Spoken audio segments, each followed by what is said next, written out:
владата по смената на министерските места? Има ли некаква рамка со останалите партии или ги гледаме дека водат сумно менуваат речи? Се што значи промени во централната власт, како што најави и премиерот, ќе бидете запознаени. Она што можевме да го слушнеме од најавите, од изјавите на премиерот и председател на Социјалдемократскиот сојуз на Македонија, дека неделава ќе се разговара и ќе се соопштат промената на директорските места кои што се во централната власт.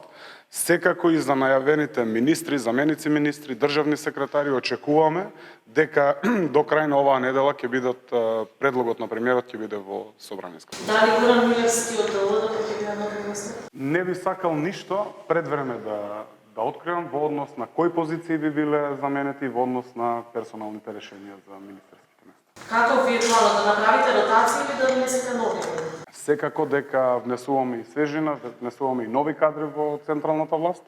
Нормално, каде што има потреба, ќе има и рокади, но оставаме да за тоа извести премиерот на државата. Завршена ли е и се составници до sada?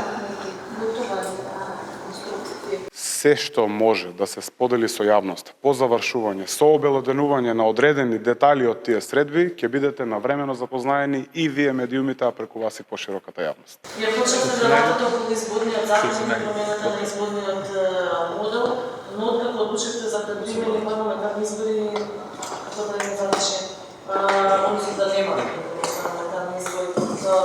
Имате ли конкретен предлог, имате дебата со опозицијата? Секогаш во рамки на собранието, во рамки на пратеничките групи, што се однесува до одредена легислатива внатре во рамки на собранието, оставаме простор за конструктивна дебата со опозицијата и со сите партии кои што учествуваат во рамките, кои што се парламентарни. Сакам да кажам, секако дека има простор за дебата, се што значи конструктивен предлог и прифатлив и добар за граѓаните, нормално дека ќе биде ставен на маса.